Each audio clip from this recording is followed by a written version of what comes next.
President Duterte, yung style ng kanyang leadership, affect negotiations with employers. Siyempre may ganyan eh. Nabigla sila na kailangan ipatupad agad-agad. Also, yung negotiation with the unions and tripartite bodies. Yeah. Yung alam mo yung situation ng mga employers at sa employees is a mutual respect, no? So, there must be a mutual observation of all labor laws. Hindi lamang ng employers naman ang sumusunod na batas. Kailangan din yung ating mga employees. Kailangan sumunod din. And this was clearly taught by President Duterte in his meeting with the employer. Madalas nakikipag-meet yan eh. I remember, madalas mag-meet yan si Presidente, katamang there was a time na nandiyan sila Lusutan. Mag-remember ko si Lusutan, alam mo nung maging Presidente si Presidente ko.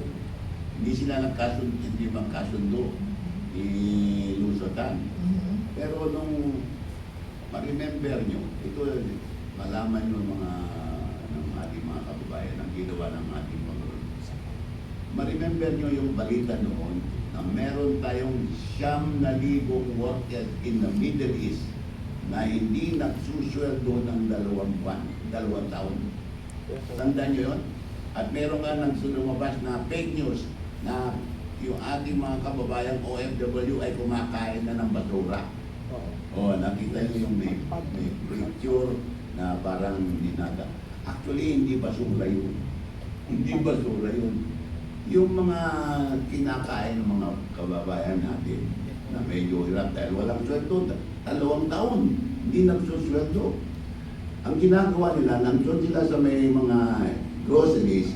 Yung mga grocery kasi, meron silang nire-reject na vegetable o meat. Pero hindi sila yun, hindi yung basura. Tinatabi nila. Ngayon, yung mga natin, mga kababayan natin na maalis doon, nakikiusap, kinukuha nila yun. Ganun ang situation ng ating mga kababayan. So anong ginawa ng ating Pangulo? Inutusan ako, puntahan mo yung mga kababayan natin, sabi mo maganda sila, iuwi natin sila lahat. Inuwi namin yung 9,000. We spent 6 billion.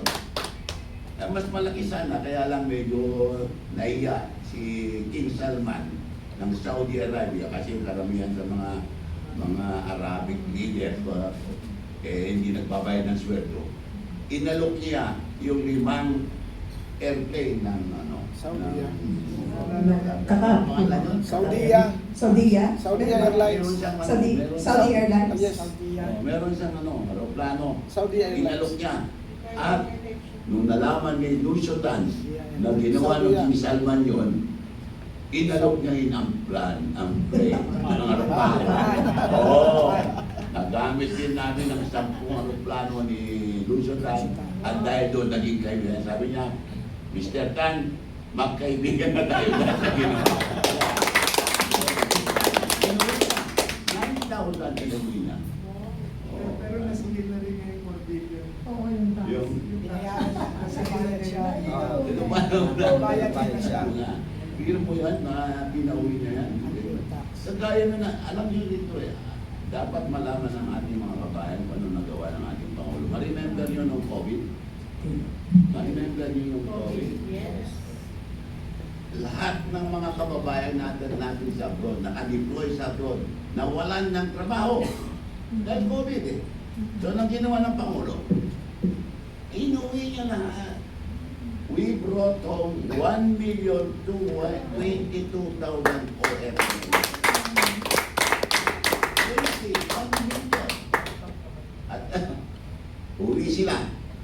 Kaya ito si Secretary Kamta, bilib ako yan. Kaya bagay talaga sa dyan sa DMW eh.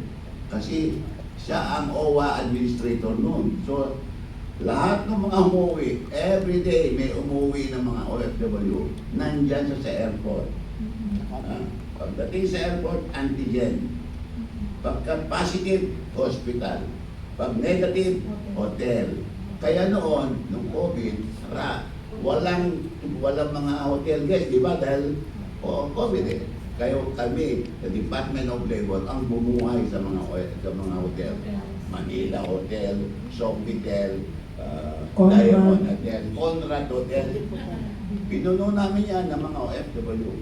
Yun mo, 5-star hotel. Ang Conrad is 6-star hotel. Hindi pa ako nakasubok dyan. Pero yung mga OFW natin dyan sila, puno. Pati Soko, puno.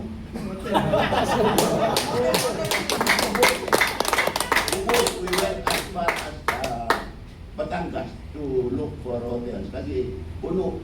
Pero mo, 1,020,000 na OFW. Inuwi namin yan. After 7 days, pag negative na sila, uwi naman nila. Kung pupunta sa probinsya, Mindanao, either barko o aeroplano. Kung dito sa Isabela, kagaya ng bahay ko, bus. O ganun, inuwi namin lahat yan. 1,022,000. Ganun kaano ng pag-atsikaso ng Pangulong Duterte. Ang masama ko dun, ang pinakamahirap na parte, yung nag-uwi kami ng patay. Kasi namatay sa COVID. Tapos sasalubungin namin, yun nakaano kami. Yung taon nila, nandyan. Siyempre, tapos kami lumapit. Siyempre, pero trabaho namin pagkakuha dyan, takbo agad sa crematorium. Ikreme. Tapos ilibig. Kasama yung mga pamilya. Yun. Ganun ang inuwi ng Pangulong Duterte. 1,022,000. Yun ang sa kapila natin, kahit Ang daming revelations. Maraming mga pangyayari na hindi nang lalaman. hindi alam. Deserve lang natin malaman kasi sa totoo lang, lalo na hindi pa pala ito pwedeng i-compare yung dati sa ngayon talaga ang comparison. Layo. Pero, Hindi nyo alam. Ang Pangulong Duterte, ang iyong dahilan nagkaroon ng batas creating the Department of Migrants. Si Pangulong Duterte, ito mabuti sabihin ko sa inyo kasi meron mga sira dyan, mga sinungaling, inaangkin nila yung OFW Hospital. Sinungaling sila. Pwede mo lang tinatag ninyo yun, sir. Yo, alam ko yung ano ba? Ibet yung... Okay. Alam mo yung ano, yung hospital na yan, walang gastos ang gobyerno. Walang gastos ang gobyerno. Nagbigay si Ricky Razon ng 600 million. Hindi ko alam kung bakit, basta sinabi ko. Kasi nagpapwentuhan sila ni Senator Villar. Nagpapwentuhan sila. Ako, nasa labas ako dahil na-late ako sa dinner sa Malacanang. So hindi ako makapasok. Nandun sila nagpapwentuhan. Sabi ni Ricky Razon kay Senator Villar, "Ma'am, tapos na yung clinic mo. 40 million yun, ma'am. Kailan mo inaugurate?" Sabi gano'n. Ililitwan natin. Papasalamat ako ka ng Milinda. Ako naman, wala akong masabi. Sabi ko, Mr. Razon, ano naman sa akin? Meron ba akong clinic? Tayo naman sa kanya. Mas sabi niya, ikaw, ano bang gusto mo? Sabi ko, kayong bahala. Ano mo sagot niya? Okay na ba sa'yo 600 million? Sabi ko, siyempre boss, sabi ko, tinanggap ko. Tapos nung natanggap ko na yan, naganap na ako kung saan ko ilalagay. Eh saan ko ilalagay yung hospital na 600 million. Nalaman ni Governor Pineda ng Pampanga, inalok niya yung 2 hectares na lupa niya sa tabi ng provincial capital. Meron ng gitna, meron ng groundbreaking. Pagdating ng groundbreaking, imbitado ko si former President, former President Gloria Macapagal-Arroyo dahil probinsya niya. Kasama si Governor Pineda dahil kanya yung lupa. Tapos nandun si Didi Domingo, yung chairman ng PACOR. Chairman ng PACOR. Di groundbreaking. Anong ganun? Ito ng mga lupa-lupa na ganun. Sabi ni Gloria Macapagal,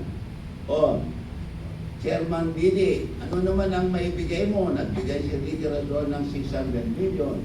Governor Pineda ng 2 hektarya. Ano naman may bibigay ng PACOR? Sabi ni Didi, "Ma'am, okay na ba ang 200 million. Sabi, di ba? Masyado ka naman magipid. Sabi ko naman. 300 million, ma'am. Okay na. Yun. Nagkaroon tayo ng OFW hospital. Nakita nyo ba yun? Nakita nyo sa Pampanga. Mas maganda pa yan kaysa mga St. Luke Hospital, kaysa mga kita nyo yan. At yan ang hospital ng mga OFW. Pag OFW ka, libre kasama ang buong pamilya mo.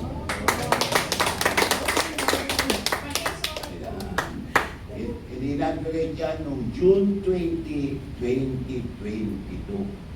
Term pa ni Pangulong Rodrigo Duterte. Ngayon, may mga nag-aangkin sila daw nagpatayo. Si Raulo. Kawawa naman sila. Sabi ko sino nagsabi nun, pero God bless their soul. Oo, kasi sino. Kaya siguro matay. Dahil sinabi niya na sila ang gumawa. Kaysa mga panahon ni June 2022. Ano, not June, May 2022. 2 months bago mag-end ang term ng Pangulong Duterte. Doon, punta tayo. Nandun si Alpo siya. Kapelin, matalin, sir, mawalang galang, ano, for 900 million, meron ang ospital. Ngayon po yata, hindi million ang usapan, billion. Hindi pa natin alam kung may tatayo talagang proyekto. Nagugulat lang po ako sa candidness ni Secretary Bello to be able to come up with a hospital dedicated for our OFWs to that amount, no? Na pwede na pala sa ganyang halaga. Pwede. Walang SOP. Yan o, kita mo, hindi yun pala nakikita pa yung mga yan o. Ang ganda ng hospital yan. Dapat mapuntahan. Ayan, pakita mo Sir yan. King, baka pwedeng i-search tapos ipakita mo dito. Pwede niya Yan i-search ang tapos ipakita. hospital. Secretary, for OFWs na yan o may iba pa? Pati ba yung family members nila? Buong pamilya. Buong pamilya. Alright. Yung mga yung mga hindi OFW, pwede rin, kaya lamang bayan. Ang mga libre dyan, yung mga OFW. Ha? Kasama yung Yung mga ex-OFWs. Hindi, ex. Dati na. Para sa ex na. Kasama daw po. Yung ex-boyfriend, ex-girlfriend. Kasi baka hindi mo alam, Talagang sama ka former doon. OFW ka. Hindi mo ba alam na may pera kayo? Meron kayong OFW ban. 20 billion yan. 20 billion yan. Hindi mo alam. Pero tinatay trust. Para saan po yun, Seth? Yung OFW fund? Yung pera nila na naiipon para na meron kayong contribution dyan eh. Trust fund Opo. yun, And trust fund. then, yung fund na yun, Hawak ng OWA yan. opo, and then, pagkatulad Kaya yan, may kailangan ng mga OFW, ibigay sa kanila. Kaya nung Like mga mo, OFW na inuwi namin, opo. nakakuha kami dyan pambayad doon sa aeroplano. Paano i-apply? Paano yun, sir? Paano yung mga OFW na until now ay hindi pa po nakukuha yung mga ganong? Ano? Paano Po? Tulad ko, OFW ako, pero Pumunta ka doon, meron namang ano doon eh, meron namang register doon. Pakita mo lang ID mo na former OFW ka, entitled ka. Yung passport, sir, pwede na yung passport. Pwede yung passport mo. That proof na naging OFW ka. You are entitled to free Hindi na medical kailangan. service in the OFW hospital. Second galing, kasi Automatic kita kasi mo sila recorded rin ang sa vlogger ng Asia Meron ka Mayors. service record. Kasi ang dami rin lumalapit sa akin eh, mga OFW, paano ba yung sa hospitalization? Mga meron kayong kinagala. Ano, yung para sa akin, wala naman siya. Hindi ba, Secretary? Wala na rin yung pala, kahit di kayo makinig, may pondo pala kayo. Pero parang hindi natin alam. kasi natatangkad lang namin yung ma'am, pag umuwi na, meron ng 500 pesos yan sa airport, pagbaba. May 500. Opo. Ano, alin? Pero yung balik magagawa na umuwi na, wala naman. Pero nung during the pandemic, no, 10K yan. Yung mga OFWs. Meron dyan sa kung ano sa pagbaba nyo, meron sila binibigyan ng financial assistance. Oo. Integration program nila yun. Bukod pa po yun. Pero hindi Bukod. 500 yun. Hindi 500 yun. 500 sa terminal fee yun. Terminal fee lang po. Secretary. yung dapat 10K yun, 10K. 10K yun ang nakuha ko nung OFW Wala ako. kakuha ko. Oh, diba? Oo. Oo, 10K yun. Hindi naman 500. Ang laki ng pinalpas. Yan. Basta may Bilang Eh, Wala po. nag-vlogger na. akala ko. Wala din kayo Kasi may pera doon sa vlog. Hello.